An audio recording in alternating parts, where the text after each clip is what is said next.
Hello and welcome all. This, of course, is the Wednesday afternoon session. Still waiting for everyone to arrive.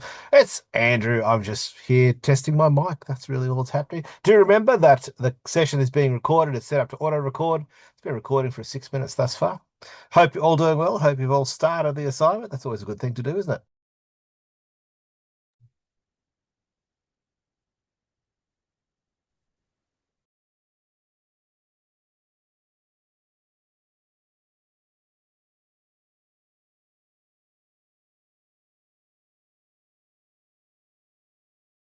And if you haven't started the assignment, there's still time.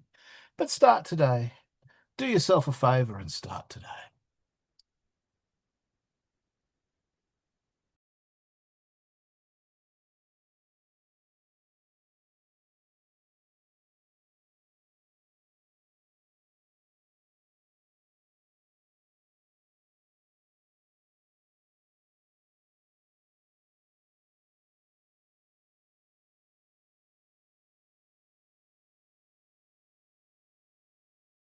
In fact, I was reading some papers recently about ADHD and elements like that. And apparently, people who procrastinate, I'm a procrastinator, I'm happy to say. I know this is being recorded. Well, yay.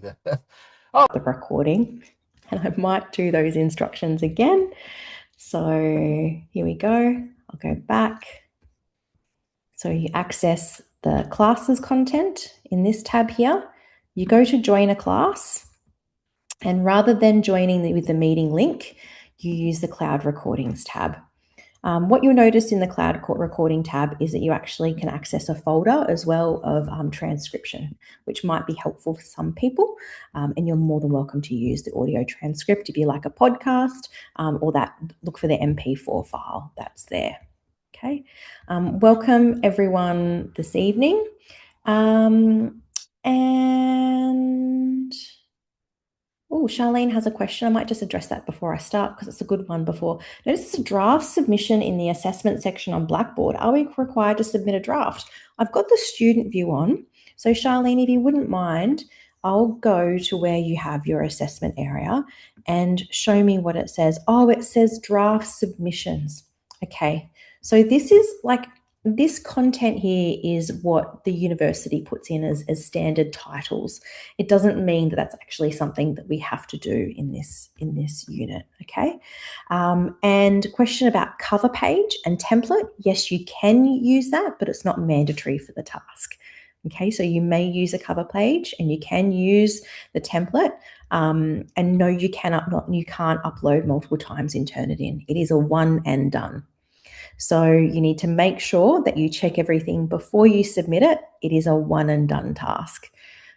There is no changing the file, there's no resubmissions, and there's no altering the file that's been submitted. Okay, so again, that one and done. I'll open up the Turnitin submission next week because the link is ready to go. All right, I do things gradually in this course.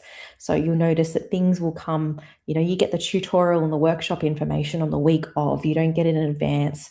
I understand that front loading might be really helpful for some people, or it might be assuring, but just have a little bit of understanding. This is how I'm managing the course, drip feeding, okay? And making sure that we're doing good work week by week, and you don't need to work ahead. You've got the what am I doing this week? What's on and what am I doing every week as your guide? There is no draft link to submit the task before you submit the task. It is a one and done on Turnitin. Okay. So I'll stop sharing the no, you don't get an originality report before you submit. No originality report. It is no generative AI on this task. Okay, so I'm going to share back to the PowerPoint for this evening. And it's really important that we acknowledge that it's Close the Gap week this week. And what I might do is just copy a URL into the chat because our university does some really great events for Close the Gap week. And while we are acknowledging country, let's also acknowledge that our country was never ceded and I'm acknowledging the Wurundjeri people, the Bunurong people of the Kulin Nation. They're the traditional owners of the land where I live, work, and thrive. They gave the gift of country to us and today because of their continuous connection to this land, its waterways and community, which spans more than 60,000 years. And I pledge ongoing commitment to equality, historical acceptance, and unity towards reconciliation.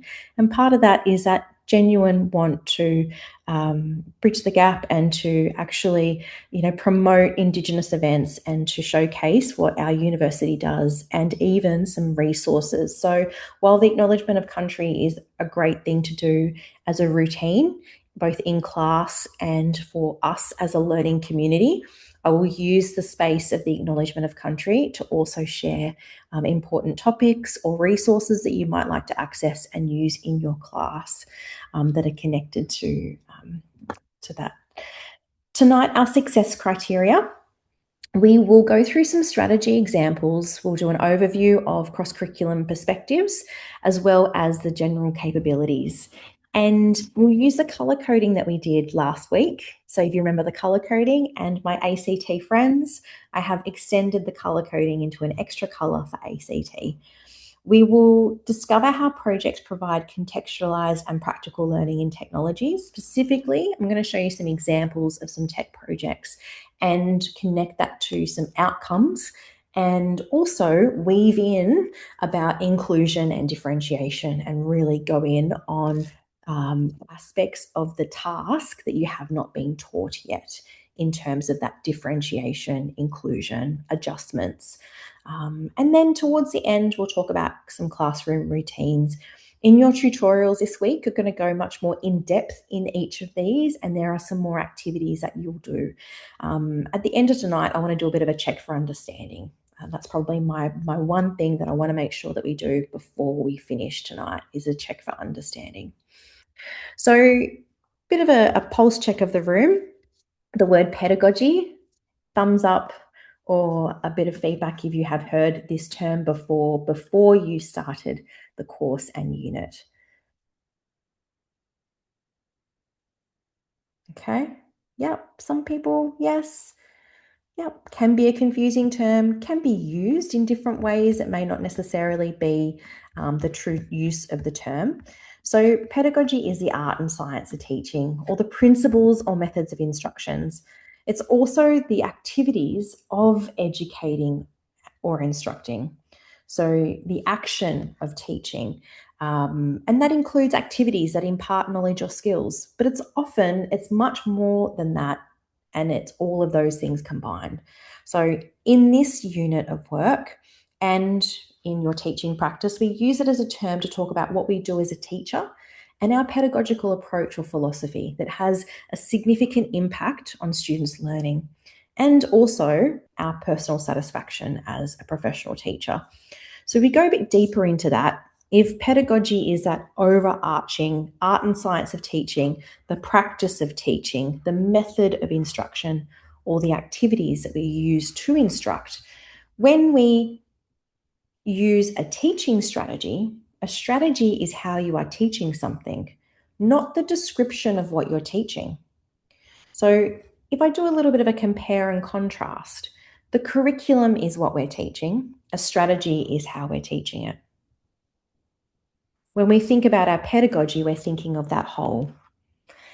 For example, the strategy multiple exposures. Now, there's a hyperlink in here. So, if you would like to, you can go into our learning content and you can download the PowerPoint. You can access the hyperlinks that are in this PowerPoint. Multiple exposures is a specific strategy where students are presented with numerous examples. They're intentionally spaced with variation in how students interact to support their practice of doing a thing, like learning a skill. You might think of multiple exposures as an example of mathematics when you are doing, practicing a maths application. We refer to that as drill and repetition, not multiple exposures.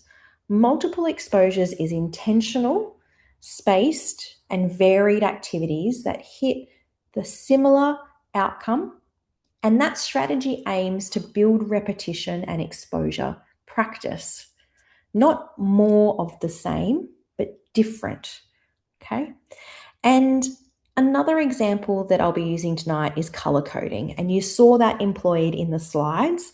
And that was deliberately used so that you're not distracted by information that wasn't relevant to you. But color coding can be used in many other ways. For example, color coding can be used to show clarification between parts. Color coding can be used when you are on the whiteboard and you're annotating something and you're using a coding mechanism for different, like in terms of a key. Okay. Give me a bit of an indication if I have explained those two things well for you. Okay. Now, I will be using multiple exposures tonight. And the question, Andrew says, so how would you say multiple exposures links to synthesis? Are you talking about when someone can synthesize or process a piece of learning in terms of the action of synthesizing? Okay, yeah, it is. It is. It's linked to the learning process. So the idea of multiple exposures, it helps the learning process. Okay, so keep going on. You will see this color coding and multiple exposures in action tonight. A little bit of a hierarchy now. So we just talked about pedagogies, pedagogy, singular, strategies, plural, and curriculum. So those three. A little bit of a hierarchy here, all right, to help you understand how they are different but also connected. So pedagogy, broader philosophy, the why, strategies are the how, and curriculum is the what. So I've taken those two definitions and really synthesize that into a very distilled sentence. Okay, so my pedagogical philosophy is that all learners can learn, and my role is to foster an inclusive environment where all can access the curriculum and improve, and they grow in their knowledge and skill development. That's my broad, sweeping pedagogical philosophy. Okay, my approach, my pedagogical approach in the classroom is that I'm a very active teacher. I'm very relational, and I use relational strategies and careful instructional strategies, intentful strategies. Strategies I frequently employ in my classroom are chunking. Andrew, I knew you'd love that when I said it, and also scaffolding, as well as explicit routines for learning. And as you learn what they look like and feel like as a student, you can tell me if you feel that these strategies that I'm employing are working for you as a learner.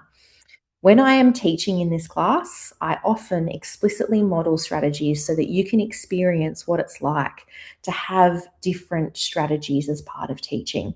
I understand that at uni, we can be a little bit two dimensional, as in, just teacher centric sometimes.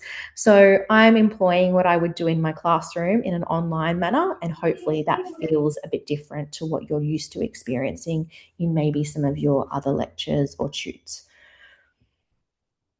Okay, so that hierarchy there, how are we going with that?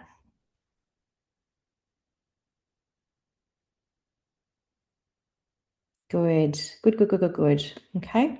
Now, if you think about the idea of pedagogy, strategies, and curriculum, the what, these terms are in your task. Okay, so maybe parts of your assessment task might kind of have a bit of light bulb moments tonight where you're feeling a bit more confident because you are learning the content in this evening's workshop and this week's tute.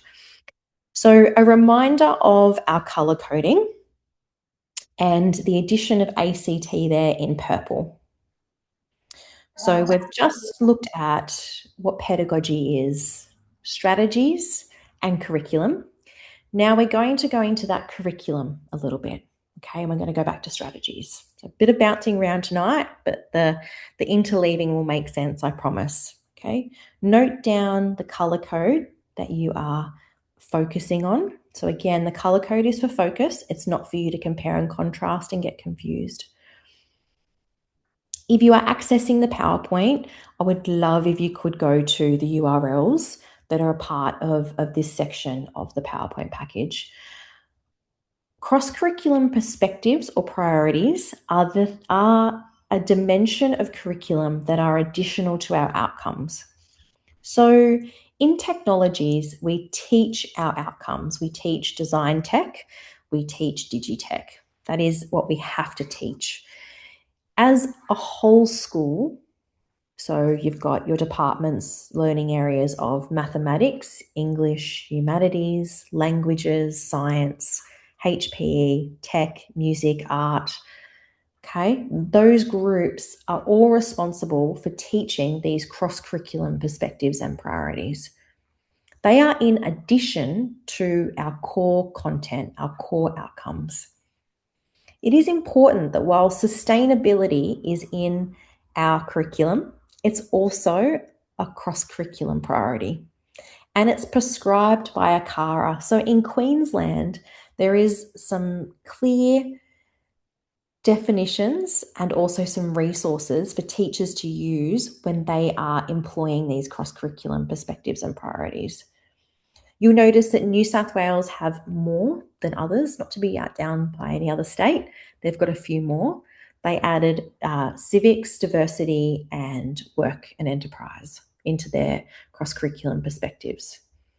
The others are very much adapted and adopted by ACARA, and there's a commonality and a synergy between all these.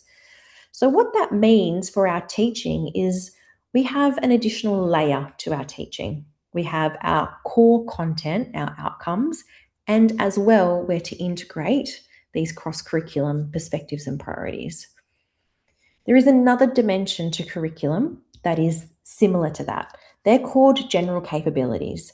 And general capabilities are the knowledge, skills, attitudes, and behaviours that assist students to not only live and work, but also to work and to learn. And so students need to be literate, numerate. They need to think critically, creatively, have intercultural understanding. Okay? So these two dimensions of curriculum, they're not just ours as technology teachers to teach. Every department in the school, every teacher in the school is an expectation that we are integrating these into our teaching. Let's talk about literacy and numeracy for a moment. Just focus in on those two.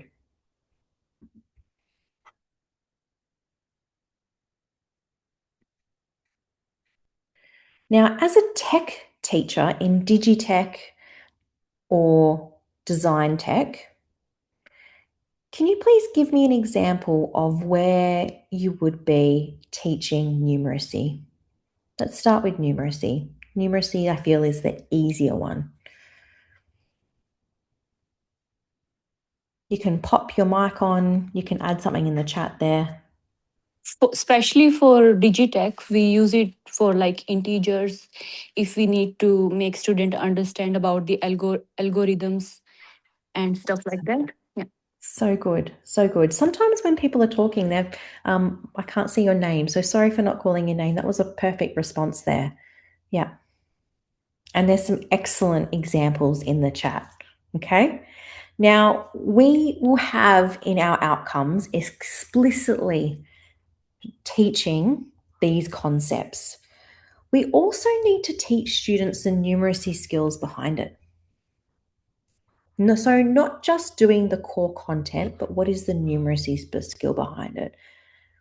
So not just how to use it in our content, but how does it apply? How does it calculate? How does it work?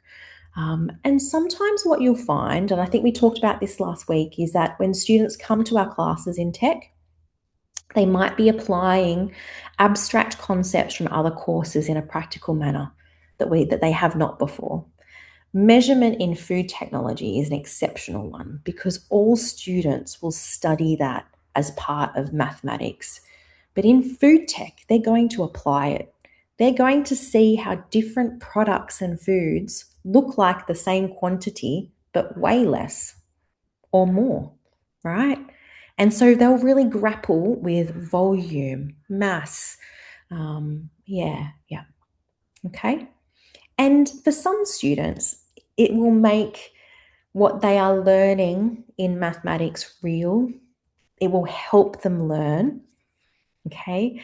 And if I think about, the numeracy skills behind geography, for example, or the numeracy skills in HPE in terms of different systems of scoring and biomechanics and all that type of thing. So, it's a bit naff, but we are all teachers of literacy and numeracy. Okay. And so we're not just teaching the outcome, we're teaching students to be literate, numerate, and also critical and creative thinkers. Have an ethical understanding of the world.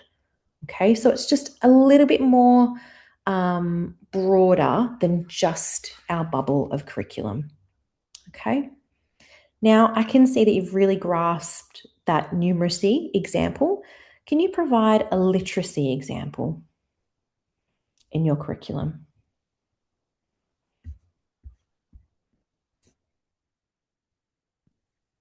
So, when you have to write specifications like requirements and analysis of some functionality, then yeah, we would Good. use literacy. I like how you use the word analysis there, because we're not teaching students just about that criteria or the analysis. When we're teaching students that concept of literacy, we are teaching them what the word analysis means and how to do it, what that verb and term actually looks like. Yeah, yeah. And yeah, great. I saw someone just pop in about paragraphs. Yeah, excellent. Writing up recipes for food tech. That is a text type. It is called a procedure. Okay. So while students are accessing things like narratives in English, our text types are procedural mostly. Okay. And they come with their own text type, and students need to understand that and be able to interact with them in our subject area. Okay. Now I can see from the chat that you've done really well at grasping those two additional dimensions that are part of your teaching. We're not just teaching outcomes, we're also teaching the cross-curriculum perspectives and also the general capabilities.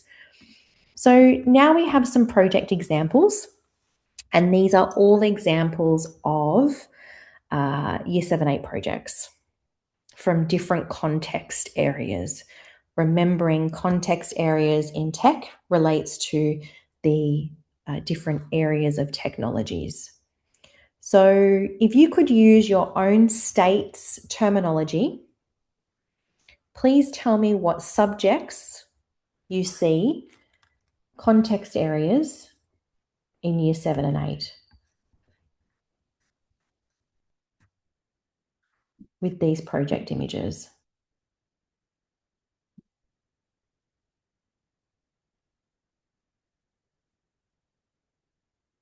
So what subject would these... Food technology, engineering, textiles. Okay, we don't call it textiles, remember. I'll just correct you on that one. What is our terminology for when we use fabric? Material. Yeah, great. Material technology. Okay. Well done. Good. Thank you for allowing me to correct you. Thank you. Thank you. Wood technology? Material Food, technology. yeah, food and fiber is in the chat there. So food and fiber. Yeah. Yeah. Okay. Technology? So yeah, material technology, not material science. Okay. Yeah. Good. We don't call it wood. In NSW, they call it wood. In maybe this high school, but the Yeah. syllabus is not called wood. Okay. Yeah. Okay. Yeah. Okay. So the syllabus is not called metal. The material is metal. The material is timber. Yeah. Right. Good. So while I'm looking at the chat, I'm checking your understanding, and I'm just making sure we're using correct terminology. So again, thank you for allowing me to correct you on the fly. I appreciate you putting that input and allowing me to give you some feedback with Monique, that. just to be clear, for wood, do we use woodwork or do we use material? Materials, please. Materials. Okay. Yeah. Thank you. Good. Yeah. Okay. Now you did really well with that activity. So let's go deeper.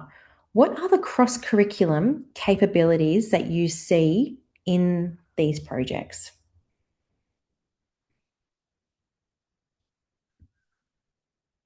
Now, if you've got your PowerPoint open, you can go back a couple of slides.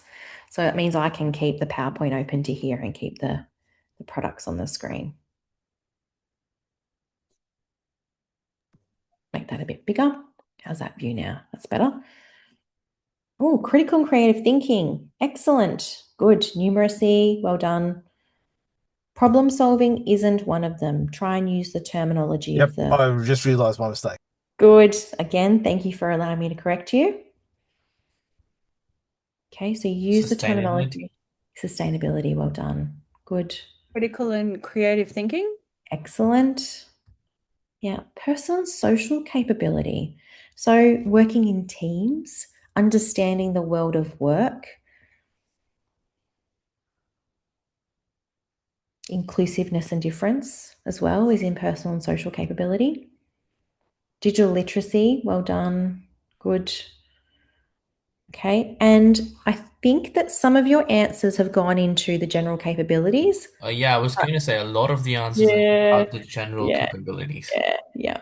But they are correct. They are in the projects. Yeah. Sorry, Monique, what was the question? I missed it.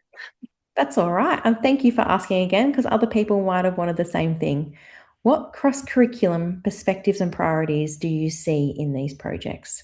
So if you've got the PowerPoint open, go back 2 slides. Okay.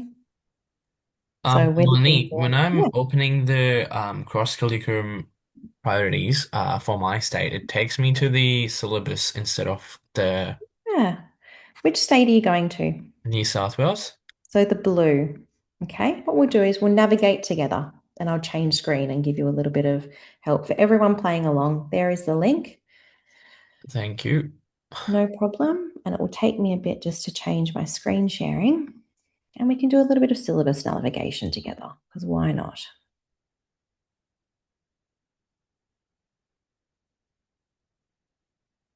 Okay, so here we are in Tech Mandatory for Year 7 and 8.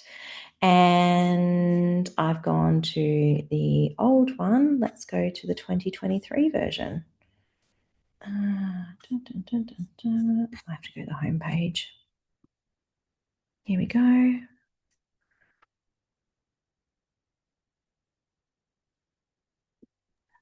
Sorry, just while you're on that page, Yeah. what are those terms? Like I'm trying to navigate through these websites, K10 and Yes. V9 with on Akara. Like I Thanks don't for know. asking. Yeah. Thanks for asking. Okay, so K is kinder and 10 is year 10 in New South Wales. Okay. Okay, and the second question that you asked was... Think the V9 version yeah, version 9. So we're up to version 9 of our Australian curriculum. Okay. And the link that you've posted on there, it says when we open it, it goes to 2017. So is that still the active? Okay. 2023. Yeah, I've just corrected that in using the hyperlink myself. When you go to, I'll just pop this back into Zoom and you can follow along with me, and that will be good for the recording. So in New South Wales, you are in the learning area TAS, Technological and Applied Studies. And the outgoing syllabus, it's finished, is 2017, and we are teaching technology in Year 7 and 8 for 2023. This syllabus was written in 2023 and implemented in 2026. So that gives you an idea of how long it takes for curriculum change and implementation in schools. You'll notice this picture that you saw last week, and it will go through different sections of the syllabus. So you have the syllabus overview, the skills and content, organisation, course description, rationale, aim, outcomes, etc. And the syllabus documents for New South Wales are by far the bulkiest. And my suggestion is, while the web pages are excellent, I would download the PDF because you can always control F what you want to find. Okay. In New South Wales, you've got your core content here that we've been talking about. And there's 2 streams in New South Wales. There is your mainstream and life skills. And life skills is for students who require adjustments to their learning to the point where their curriculum is modified. Question? Your screen's frozen. Oh, that's unfortunate. I was giving a really good demonstration.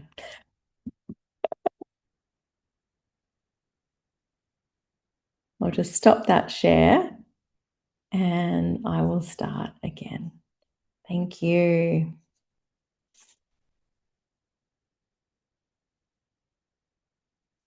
Okay, I think because I opened a pop-up. Here we go.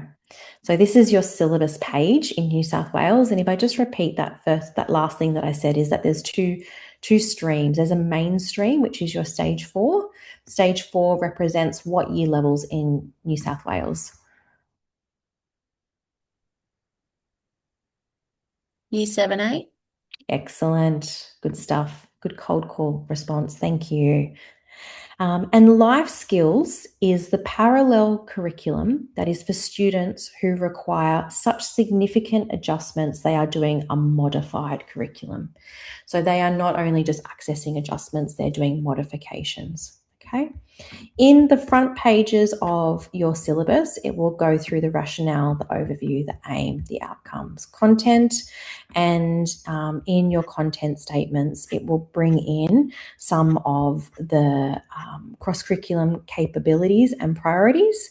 And depending on the document, whether it's a stage 5 or stage 4, they might be in different sections. Okay. And also, New South Wales separate the capabilities and priorities with a separate page. I don't know if you're still with me, but it will take me a few clicks to get to, yeah, here we go. Numeracy and literacy is here on a separate page. So my recommendation, if you're New South Wales, because there's PDFs, download the PDFs and use your Control F to search for your content in the PDF. I'll pause that live demo there, and I can always come back to that as we keep going, because I want to get to some examples. Okay, so just checking I've got the right screen up, because I had a little bit of a doozy before. So we've got some examples of projects. That's the end outcome. We've talked about how you have outcomes that you're teaching. This is blue, so it's a New South Wales example. I have copied and pasted an outcome from the curriculum. It is from engineering, so engineered systems, it is called in New South Wales, and some examples of how you would teach this content. So if I take you back to the start of this workshop, we talked about pedagogy, we talked about strategies, we talked about curriculum. Okay, so what strategies would we use? Examples of the how. How would we teach this in our classroom? So it would look like research. It might look like some worked examples. It might look like practical tasks, maybe with some gears, pulleys, and levers. And maybe that could be done, with animations, YouTube videos, and all sorts of things. But my 3 examples of how I thought I could teach this content are in this little bubble here. Now, here we have a Digitech example, and I know that we're really strong in Digitech in this course. So I'm intentionally using a Digitech example, and I've only provided one example in the how to teach. So I've scaffolded you with 3 different ideas here. Now we're going to 1, and I would like you to provide some examples of how you would teach this content. So in Digitech, the outcome is evaluate existing and student solutions against criteria, use the stories and possible future impact. So my idea of how I would teach this is I would have a worked example, potentially show students a website, a user interface, and use that as an example to evaluate against. How else would you teach this outcome? Remembering it's year 7 and 8, if you would like to look at the exact outcome, use the PowerPoint, use the link, and you can see in the elaborations what level it's being taught to.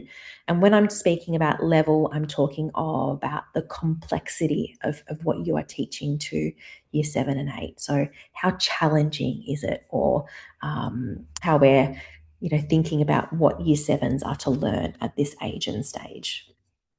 We can also use some prototypes like blueprints, and that will help students show like how each term is related to one another before jumping into straight away into the coding and stuff. We can use some blueprints, prototypes, which will explain each term and how each term is related to each other. Like in programming languages, it's mostly parent and child type relationship. So we can give them some examples, like real life examples, but not related to the website. And then they can relate those examples to the website, and how do we proceed with digital technology. Thank you. Thanks, Tamna. And Brooke, you've got her hand up so politely. Thank you. Sorry, my daughter's just about to walk. I was just going to say, join us. Sorry. We have 113 students here tonight. I just wanted to try and understand a grasp on this and whether or not I was even thinking I'm on the right track here. So I just thought I'd speak it rather than try and type it in the chat. If it was that level, maybe something in like Minecraft. I know that we did that in another subject and like trying to develop a concept. There was a subject that I really enjoyed last year, and it was kind of around developing a garden. And I was like, maybe something like that where we talk about like in Queensland, sustainability is one of our cross-curricular ones. So it'd be like maybe we could do something around designing a garden in Minecraft and how that's impacting our future. Am I kind of on the right track there? You Or are so on the right track there. Okay. That is great. You're getting nods from everyone. That's awesome. Yeah, Okay. Great job. Yeah, great job, Brooke. And I like how you linked in the capability there. Yeah, really, really good. Sorry, cross-curriculum priority. So now you've got a handle on, thinking about the outcome and thinking about the strategies and the how to teach it. So let's launch into thinking about students who might need differentiation and adjustment. And inclusive classrooms means that we adjust, and we adjust for equity and inclusion. So our role as a teacher is to ensure that all students can access learning. Students' backgrounds are considered, and students can achieve and demonstrate their learning, regardless of the level, ability, or the types of content, process, environment adjustment that they need. We're going to go through this and a little bit more in some future weeks. So I'm keeping it just at this high level this evening, okay? This is an image that you would know from looking at the resources in your assignment 1 task. What we're going to do is break each of these down in some worked examples. This is where you're going to get that multiple exposures. So previously you saw this digital tech outcome, and now I'm going to show you how you can adjust the content. So you have a student in your class who is high achieving, and they have already demonstrated they know this content at a year 8 level in a formative task. So how we could adjust the content for this student is that we could provide them with year 9 material. And to do that, we would look for the partner outcome in year 9, because our curriculum is a continuum. Everything is in a strand. Remember that word from last week in your definitions, where you've got thematically similar outcomes, and as they progress year to year, they will add rigor and challenge. So for this outcome, there is a year 9 level. There is levels. Remembering I'm not New South Wales, got to be multilingual. So this is a year 7 and 8 level, and then we have a year 9 level that we can bump students up to. So that's how we could adjust content. Now, we have a different example. This is how we can adjust process. So same outcome. Now we're thinking about how we're adjusting the process of teaching and learning. So we have a student in your class that requires literacy support, and they have a specific learning disorder, SLD. And again, I'm keeping this quite high level. We will go into more detail of these types of learning needs in the coming weeks. So their SLD impacts their ability to read and also their written expression. So how are we adjusting the process for this student is that the evaluation task will be completed with criteria that is co-created by the class. So rather than every single student creating their own criteria, we're going to co-create that as a whole class. So adjusting the process of how the criteria is developed, and all students have opportunity for input in that class discussion. So what that means is that students is supported in this adjustment because their SLD impacts their reading and written expression. They can jump in and contribute to a class discussion. They can access the work of the cohort, the class. So in that class discussion, you're going to get a nice range of input. You're going to get input from different students, different levels of expression, challenge, critical thinking and understanding. Whereas if that student was on their own, they may not have come up with that criteria in the same way. And they may have been challenged with writing that in a way that the technicity of the language requires.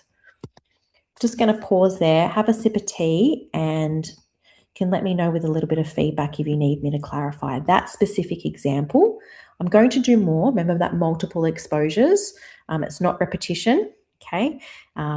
So give me a moment just to check the chat and give me a little bit of feedback if you'd like more on that specific example.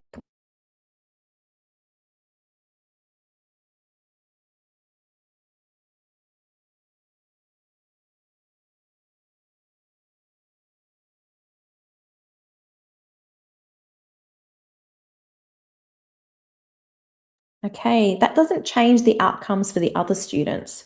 And no, it doesn't. And in terms of changing outcomes or levels for students, you should always do that with parent approval. Yep. Okay, all right. So I feel like we've got a good grasp of that. So I'm going to continue. Now, a design tech example, and this is a Victorian color coding. So in this design tech outcome, it is food and fiber, and you are analysing how food and fiber are produced in managed environments and how these can become ethical. Examples of how you could teach this content could be looking at case study examples of Indigenous practices, of caring for country and different protocols, or even comparing high volume farming practices, looking at waste, animal and plant crops. In the chat, if you could have a think about which general capabilities are linked to this outcome, please.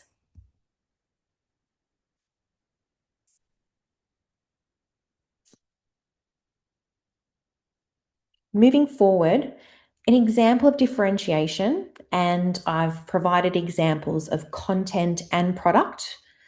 Now, in this class task, your class are analysing 2 different farms in regional Victoria. So how we could adjust the content for students. Students can select the farm of interest. So one is a strawberry farm case study that uses high levels of data relating to water usage, and the other is a honey farm that requires critical thinking about ethics. So here we have a very simple adjustment that allows students a little bit of choice and voice, and they can self-select based on their strength of skill. When students do this, you can suggest that they can go with their strength area.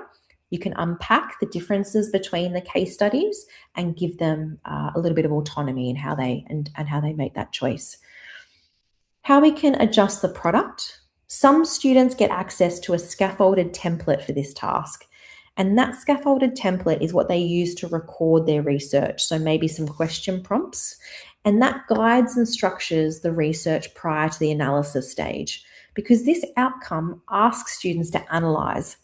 And if you have students that require adjustments, maybe just like that student that has the SLD and they need to be catered for with their written literacy and reading, getting them to a point where they do the analysis straight away, just like in one of the other examples that was described by one of our classmates in Digitech.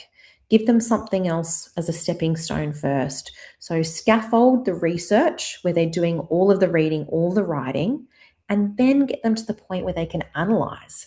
There is nothing in this student's learning profile that says that they can't critically think and that they can't analyze. It is their reading and their writing. And so both of these adjustments, product and content, help them get there. And then they are achieving the same outcomes as everyone else in the class. And you have a really nice example of differentiation for product and content. I know that was an example, a question that was in our discussion board earlier in the week. So I'm just going to pause and see if there's heaps of messages. Oh yeah, good. Okay. Good. Thank you for helping each other with the questions. It is amazing.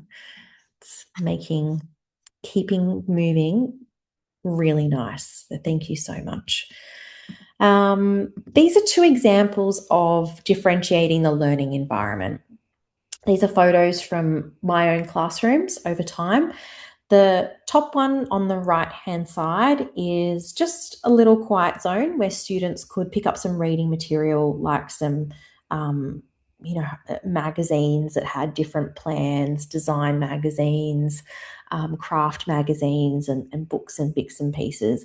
And I use that as a reward, but also as a regulation space for students, because what I would notice that in tech, we would move around the room a lot, and that movement around the room would at times really heighten students' energy levels, and for students who required or at times would become dysregulated, needed just a squishy chair, a bit of zoning out, and just an alternate task for a couple of minutes of flicking through a magazine. And that was a really great idea as changing the learning environment. The next one is something that I think is very easy to do, and that is just changing the arrangement of the tables to enable collaboration. And at the same time, thinking about different room orientation and thinking about the tasks that students are doing and maybe when that isn't required. So purposeful groups, collaboration, being able to work together and rely on the strengths of group, but also enabling independent learning and having rooms in different arrangement as well. In your assessment task, it talks about routines for learning. And some routines for learning are as simple as lining up outside our classrooms and walking in a calm way. Greeting students by name as they come in the door, checking that they're ready to learn and that they have the right materials. Having laptops at 45 degrees while class discussions are occurring. Checking in with the success criteria to see their progress, writing homework on the board every lesson, using clear instructions and structuring each task with clarity. So they're routines for learning in a very explicit teaching manner. Routines for learning sit well in different classrooms, and you can see that these classrooms are designed very differently. We've got a very teacher-centric room on the right-hand side, just one that I found on Google that I thought was a great example of that. Everyone is facing the teacher. No one is it's almost the opposite of that room in many ways. And a bit teacher-centric, a bit sage on a stage. But when you think about different areas of your curriculum, there are times when it might be necessary to have that type of room formation. And then on the other hand, you've got this room on the left, which is somewhere in between this example of the groups and the one on the right-hand side. Students are able to turn and talk, but they also have a focal point in the room. So happy medium in the middle of those two. And routines for learning support inclusion because it is a way of adjusting not only the environment, but creating good routines and systems for learning enable inclusion because they set diverse learners up for great success in that way. Now, before I get to those questions, I just want to make sure everyone was doing okay with these examples and that if there was any that you wanted me to have a bit of a revisit or do another one. I've got a quick question, Moni. These examples that you covered here, they showed adjustments on any of those four modalities, which is process, content. Sorry, I forgot the other two. But linking that with our assessment, we're supposed to look into one of the subject, like one of the learning areas, and provide adjustments on based on those four modalities. But the examples that you mentioned here, they had a scenario. We don't really have a scenario based on a certain student. It's just a widespread. So how are we supposed to adjust the learning area? Oh, that was so eloquently put, that question. Thank you. Someone asked last week if they could think about a particular student or if they could think about a particular need. And yes, you can do that. And if you did that, you would do that in your introduction, or maybe you would do it in the section where you are breaking down each modality. Okay. Yeah. Okay. You Thank are talking about your teaching in future, or you're reflecting on the teaching that you have done. So it's personal. So you can use I in reflection, and that's in the text type that you're employing. And you're writing about your classroom, you're illustrating examples, and you've seen me model that this evening. Yeah, I've done it in a, yeah, the please, reason you why I first. asked that is because we for me I don't come from a teaching background, so I have no clue if there's any adjustments needed in the existing teaching patterns. So do I just go out on a limb and just say what could be improved or could be adjusted based on those or yeah. Hmm. And I don't want to catch you unawares, but when you're doing your research and your reading for the task, you will come across student needs and it will enable you to create a hypothetical situation or imagine a profile of a student that you have not yet taught. Okay. So on that New South Wales website, which is the first URL, you go a little bit deeper. It gives you a little bit of information about different student profiles. Sorry, Okay. may I ask a quick question? If Yes, you can. Yeah. so to clarify, the differentiated learning is basically when a student feels that they need more help in trying to understand something, and us as teachers adapting to their learning style, is that like what differentiated learning is? If I could just give a slight adjustment to your first part of your when you clarified. It's not that the student feels they need the adjustment; they require it. They require that from an equity and an access point of view. Because if you don't do that, they cannot learn. There is a barrier there in place. And if I use this picture example, we go back to this picture example here. So here on the left is an example of, here we are treating all students equal. We are providing the same step. So if I could appropriate that into our classroom, teaching the same thing for every student, not acknowledging their background, not acknowledging that these students have different needs. Needs can be physical, needs can be cognitive, needs can be social, emotional, behavioral. And we will go more into that into the coming weeks. And there will be more of that next week. And I understand that when you're doing an assignment, it's quite challenging because you're learning the content progressively. Where you're at with your research for your task may move you through this next 5 to 6 days in terms of this understanding.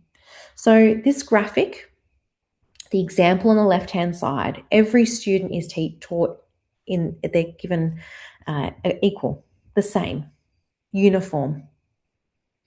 In the example on the right hand side, each student has the support that they need. So as a teacher, our role is to know the difference of each student, know them as humans, as people, understand their background. Okay. How did I do that for you when I met you? I asked about who you are. What is your background? I got to know this cohort in a way that I understand that there are some exceptional skills in Digitech. I found out that there were some students here from ACT. That's inclusion. That is understanding the student's background and adjusting my teaching to suit. There could be a reality where teaching to just the cohort, and in your tutorial, you'll be posed some questions that maybe will make you think about other learning experiences that you have. Not to say that, teaching in this course is exceptional or anything like that. That's not the intention. It is about that intentionality of pedagogy that is being used in this unit to demonstrate how differentiation adjustment works and how that makes a difference for the students. So the other section of your what you said before was so spot on. You spoke about that call to action of how a teacher should adjust. Yeah. Yeah. But the reason why is about getting to know the human. Monica, I've got a question. Please. Thank you, Tamna. So in the assignment task, there are 3 references already, 2 for YouTube links and 1 for a web link, right? Is it compulsory to use those resources or we can skip them? You can skip them. In your assignment, you're going to find 4 additional. Okay. So you said 4 additional. It doesn't mean that we need to provide reference for those 3, right? 2 YouTube and 1 web link. No, you may not reference them at all. Yeah, it's optional, right? Okay, sorry. Yeah. The first one, though, it's pretty key. Yeah. One more question. Yeah. Please. Thank you for that. Ask as many questions as you like. Good questions. Since my major is information processes and technology, so it means I'll be choosing computing technology or Digitech. Digitech. And in this task, you're focusing on year 7 or year 8. So in your introduction, you are speaking about the subject that you're teaching, the year level. Yeah. So I have been that link in New South Wales one. The link you have shown to us, that was for technology only, and it had 4 subjects. Like I forgot the name for first one. It was maybe design and communication technology, food and material, and there were 2 more. So in the computing one, it's a bit different. So it doesn't look like they are subjects, but it's something else in the diagram. So I was confused what to choose. They're called context areas. So it's going back to that term that we learnt last week. Okay, so they're different areas of technology that all sit under the one umbrella. There's another way of describing it. So subjects are called context areas? Yes. I'll have a look. What is it? Yeah. I took a screenshot for that. I understand it can be confusing because then schools use word terminology like woodwork and you're like, that's not actually in the syllabus at all. But in this subject, we're trying to get our terminology right. Okay. Did you want to see one more example of that adjustment process? Yeah, good. Thank you for nodding. Okay. So what I'm going to do is I'm going to use a blank page, and you can play along too. So open up a blank page, and whether you do that on paper or digital, completely up to you. So I'm just going to start a new Word document. So give me a few clicks to get going. Yeah. Manik, it says organization of focus areas. So focus areas is subjects. Yes, thank you. So And we if you can like, just Hamna, I'll keep going with this example and we'll come back to your question. You can show me a screen share as well, okay? sure, thank you. Awesome, cool. So just put your question on pause just for a moment.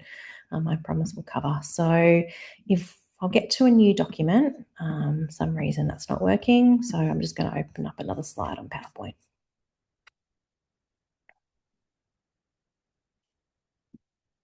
Might be a bit clunky because I'm on PowerPoint, but it will work still. Okay, so let me just organize my page. All right. Now, play along with me. I've got 4 quadrants. Do the same.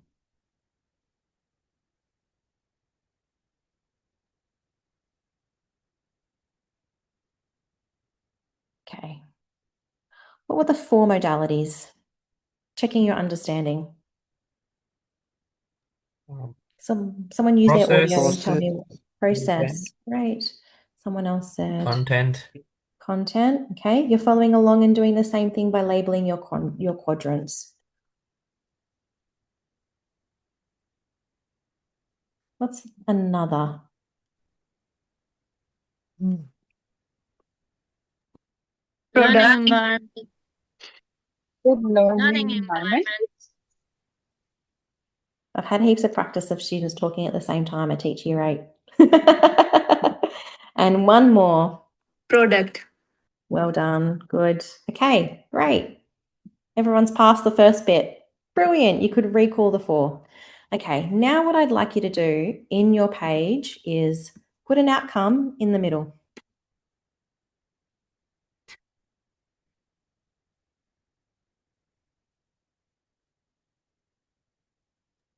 Sorry, outcome related to what? So year 7 or year 8. So give me an example of what state are you going to be teaching in? And I'll use your state as the example for this worked one. Victoria, please. Oh, the person who asked the question.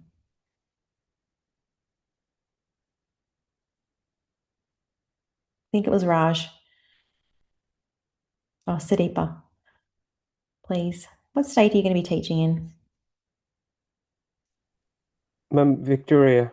Great. I'm a Victorian too. So, all right. Live demo gets more live. I'm going to the Vic Curric website. Everyone else, you're going to the curriculum website that is the state that you are going to be teaching in.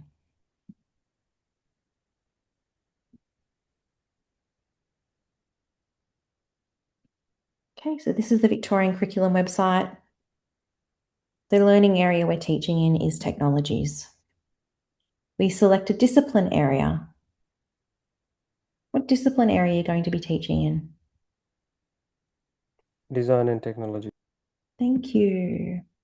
And in here, we've got our curriculum and it's organised by levels because we're Victorian. It's not in stages. We're in New South Wales, it's by stage.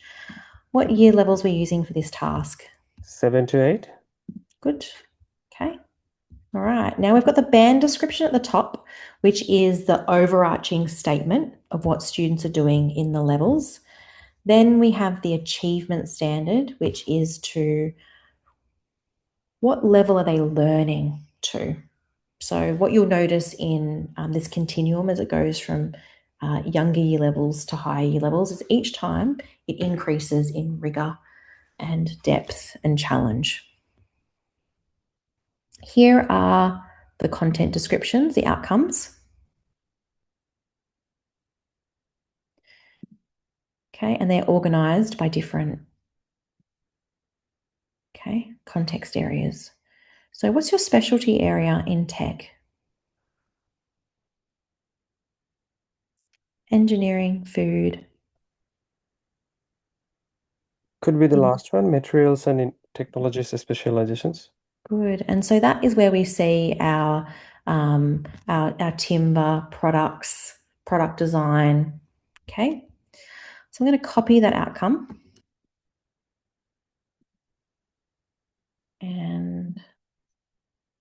go back to the PowerPoint. How's everyone else traveling? They're following along? And then has to be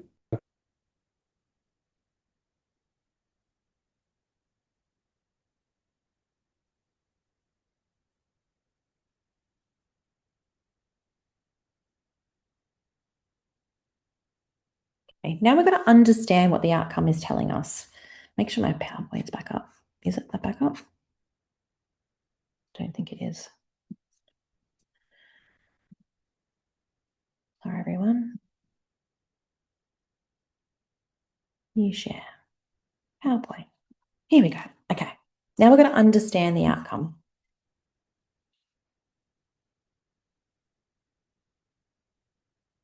Analyze how characteristics and properties of tools, materials, systems, and components can be selected, manipulated, and combined to create digital solutions that are ethical, design solutions that are ethical, blah, blah, blah, blah, getting tongue-tied. So in this outcome, what it is asking students to do is that they are making. Monique, sorry, just to catch up with everyone.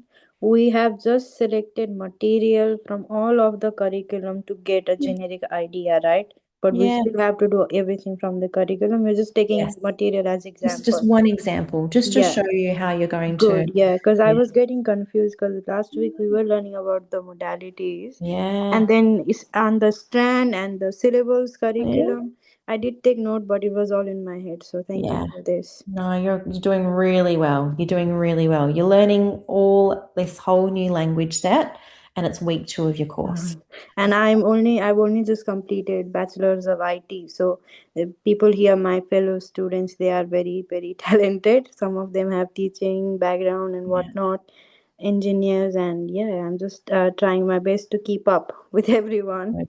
You're doing good. Yeah, Thank come on the you. journey with us, all right? So this outcome is suggesting that students need to use materials. They need to use tools and different systems and components and manipulate them and combine them to create a design solution or solutions that is ethical. Now, if I can go back to our example of our products, this is an example of a product in this context area. So I'm just making this worked example even more visual.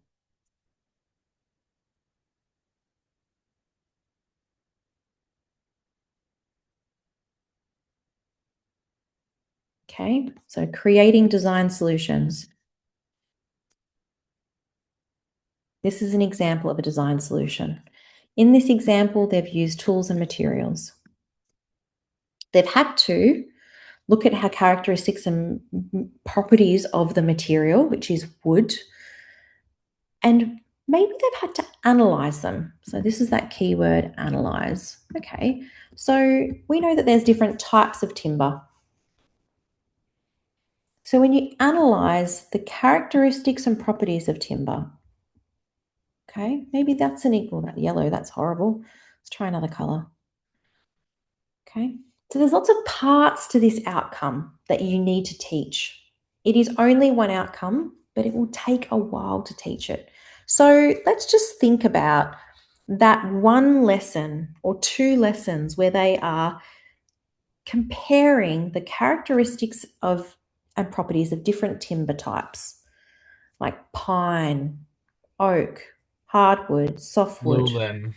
Yeah, okay. Now how are you going to teach it? What is an example of a strategy that you're going to employ with year 7 and 8 of how to teach them how to understand the different types of timber to be able to know the characteristics and properties and compare them? Analyze them. What's an example of a teaching strategy that you could use? What would your classroom look like when you're teaching that content? Probably different type of furniture around us. Great. Okay. All right. And And then what would students, if I could just use that one example and keep going, what would students be doing? So you're showing them the example of the furniture as a picture on the board. They can relate that example to where they have seen that furniture and like how it Okay. feels. Okay. All right. Now we've got to think about how we're going to adjust for a student. They need to capture their learning for that lesson. Are they going to write this down?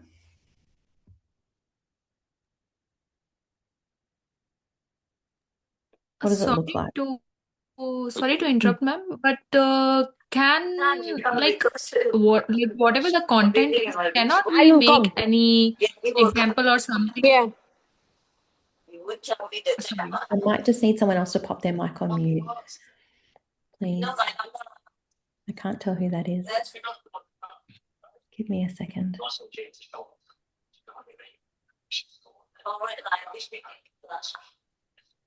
Oh, Maybe now I think I can talk.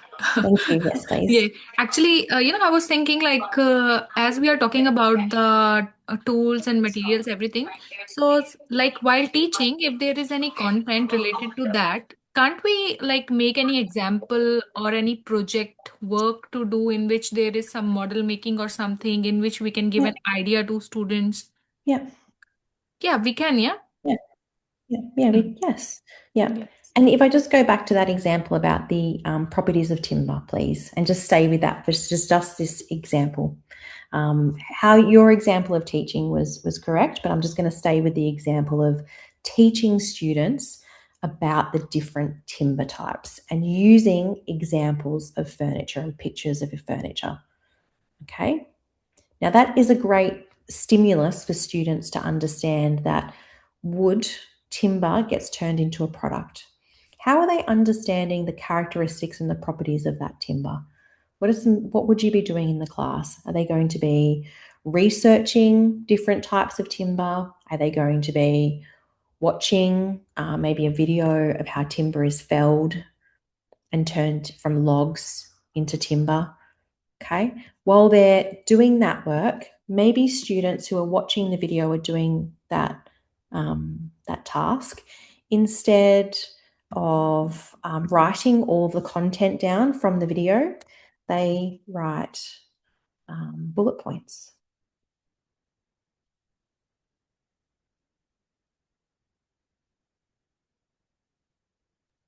Okay. Also Instead be of something like running experiments as well, like doing different types of heat treatments or something like that. So if it was not necessarily a big piece of furniture or it was a wooden spoon or whatever it was that you had, you could be definitely treating it with different type of materials or putting it under different heat depending on the safety and that sort of stuff. yeah. Also, I think in this particular example, you could probably have like small blocks of different types of timber and have the students touch them and see how each one feels and stuff and looks like. And then probably put out a chart of different furnitures made with those particular wood that they have seen and felt with their eyes and also their hands. That would probably give them better perspective on, say, how softwood is used in what kind of furniture and how hardwood is used in what type of furniture. Yeah. So I think that in this particular scenario would be very like interesting and like comprehensive. Great. Yeah.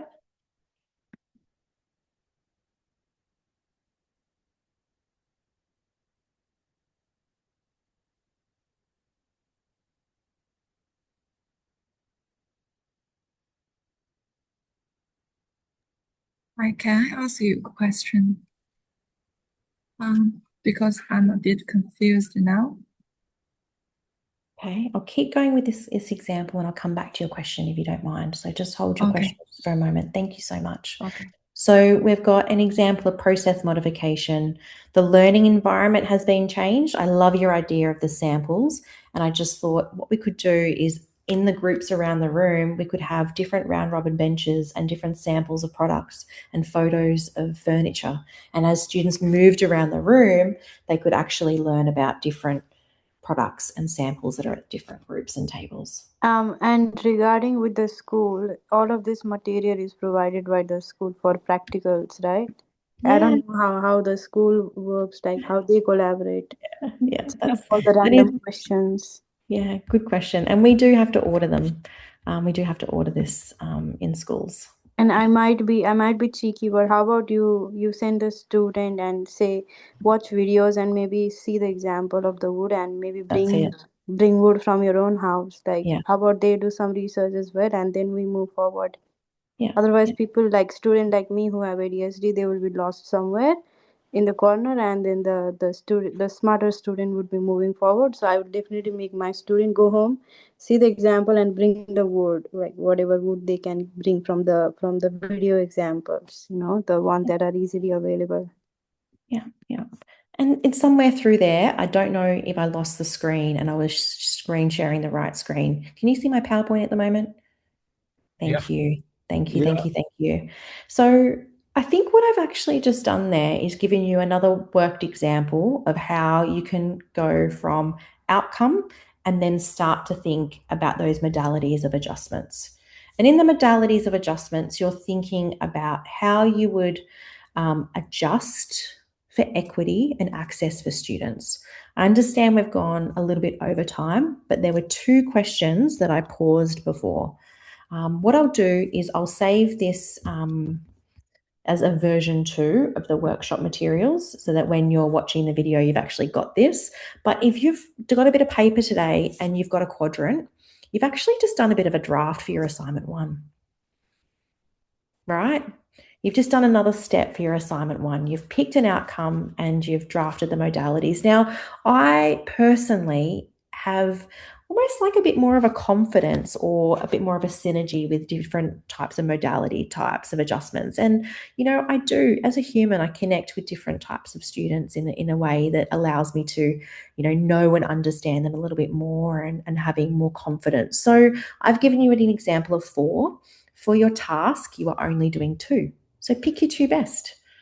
Pick the 2 that you're most confident in, okay? Do a little bit more research and reading, because as you do a little bit more research and reading, you will come to learn about the diversity that you will find in schools in Australia. Okay, we're multicultural, we're diverse in terms of students' cognitive backgrounds, as well as their learning needs, diagnosis, language, and that provides challenges, and it also makes teaching really fun, because what we just did in this example, we just took one very kind of static outcome from a Victorian curriculum and we gave it a lot of life. And we've just had a really fun activity where you've got samples in a classroom, you're showing students furniture, you're got samples around the bench, you're getting students to write different types of text depending on their ability and access. Okay, now I'm going to pause and see what's happening in the chat, and I'm sure I've left some questions. And Jabon, you've had your hand up for ages. I'm so sorry. I'm going to go to gallery view. I can see more Good people. morning. Sorry. The example that you showed here is from Victoria, and for the same material technologies in New South Wales, there's like 10 different outcomes for the same learning area. We Yeah, teach them all in a stage, but in this assignment, you will just focus on one portion, one outcome. Just do one outcome, okay? because if there's like 10 outcomes, are they taught in year 7 and 8 both over the time? Sometimes they're doubled up, but you need to cover all. Okay. Yeah, good question. Really good question. Also, sorry, for QLD1, I can't even see any outcomes. Okay. I can help you navigate for Queensland. All right. Okay. Okay. There was a question before. Someone, I asked them to pause their question, and I know that Jabon had a hand up previously before as well. Monique, it's already 8:15, so I'm gonna ask you through discussion form or email. That's okay. Of course, that's quite okay. Not a problem at all. And a little bit of give and take. I think we finished a little bit earlier last week. So I'm going through the chat. Okay, Queensland. If you go to the main link that's in slide number 8 of this presentation, it will give you the QCAR website.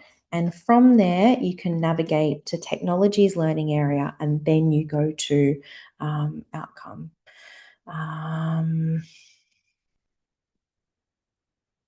Okay, Uday, that's a really big question. I might yeah, pause that for and make sure that we've wrapped up our workshop well.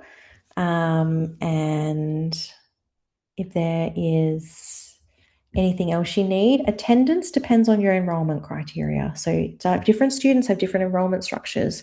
So some people might be on like scholarship, for example, and there might be some attendance that you have to meet. Okay. I don't mark attendance. It's captured by our systems. Okay, great. When you're ready, start logging off. And I'll stay online and I'll answer you day's question, but no pressure to say I'm not going to cover anything for assignments or anything like that. So the question was, how can you prepare for your job for Year 9 and 10 teaching industrial technology? I assume that sounds like that you're in New South Wales and you're waiting for permission to teach. Is that right? No, actually, it's for Victoria. Victoria. Yeah, I'm waiting for my PTT at the moment, and it's been like already 3 weeks. I'm waiting, and I'm assuming that it will be coming in next couple of weeks. Though I am an engineer from last 3.5 years, but still I'm not sure how will I will. But I will be teaching in year 9 and year 10, so that's why I'm asking like from where should I start preparing for it? Because I doesn't want to go into a school and pretend I don't know anything. So I think that schools are a place of community, and there's usually teachers that work there that have supports there for you. And you'll be working with people who have materials. And while this course is really focused on knowing that you know the curriculum and you know how to teach that, when you're working in a school, you work in a team. I know that small schools, you might only have 3 tech teachers, sometimes only 2 tech teachers. And in big schools, you can have 15 technology teachers. And in that school, you have people who you can share resources with, share ideas, and someone's always taught your subject the year before. Year 9, year 10 were year 9, right? So someone has taught those subjects before, and there will be materials for you. They might not be materials that you might like to use. You might adapt. You just change them slightly for your approach to teaching. You might want to teach different projects, but get into your teaching community at your school and see what's there. Okay. All right. Thank you. Thanks for that. No worries. Good to meet you. All the best with your permission to teach. Thank you. Okay. Thank you for the thanks, everyone. I hope you have a wonderful week, a good week ahead. I'll see you in tutorials recording on Friday or maybe in real life. A reminder that Kobe's tutorial isn't running tomorrow in the evening. She's got musical at her school. So yeah, she's got musical performance and I can't cover her tute tomorrow. So yeah, I'll see you on Friday. Monique, a last silly question, please. Sorry. As Very many late. questions as you like, or maybe not. Let's go to 8:22. Go on. Okay, I was just wondering in this assignment for the reflection writing, are we supposed to just write as a content, or we can also add some pictures or something? Just a bit silly question because Oh, the that's a great sample, question. yeah, the sample does the I was just looking into it, just writing. Sometimes it's like if I add any visual content that makes more sense. Sure. How do you So, reference visual content? oh, APA 7. yeah, I mean, I'm just asking if we can add these contents because writing sometimes it's very hard to express your ideas only through your writing. Because in the sample assignments, I could see that there was only writing. So I was just trying to understand if we can just bring some visual contents, maybe pictures. I was just referring to, not video, but some pictures that we can attach and then refer Love that as we need question. to. Yeah. Yeah, I'm all for that. And I'm so glad we're recording. And I think that's a great idea. I would suggest you add it in text and you use APA 7 of how to reference images. Okay, there's a lib guide for images. Okay. Right. A1 can be written first person. Absolutely. Yes, good one. Great question. And there was one other question. Do we need an appendix? No, no appendix. You're using a reference list. So APA 7 doesn't have an appendix. And in teaching, we use CNC machines. Oh, yeah, I had a school that had some great mills and things. It was so fun. And AutoCAD, yes, there is an education license version of AutoCAD that students do use. Do we also need to include that outcome sort of stuff? You have to reference it, reference your curriculum. No, like the outcome, like today when we were making a diagram and we use the outcome. So do we have to use the outcome like that? If you were, you would be direct quoting. So you would use quotation marks. Okay. Yeah. All Okay. good. Yeah. Yeah. If you're referencing it in through your text, you would use in-text citations. But we should, right? We should use the outcome. Okay. Thank you. Yeah, yeah. Just a different application of direct quote or integrated in text.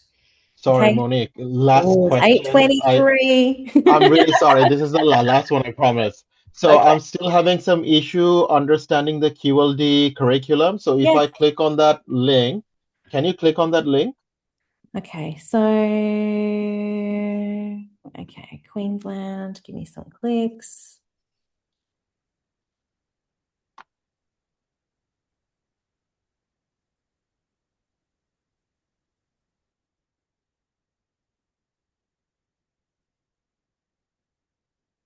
I'm just going to change my screen share. Okay, Queensland, QCAR, and then it is Prep to Year 10. And then you'll need to go to here, Australian curriculum, learning areas, general capabilities are there. You know what they are now. Technologies, Digi or design? Design. Design is here. Okay. And what it will do is it will link you to the Australian curriculum website. It will give you additional information on assessment and planning and some professional development information on the Queensland website. But because Queensland have adapted and adopted Australian curriculum, it will take you back to the Australian curriculum website. These little posters and things, they are so good. These PDFs are great.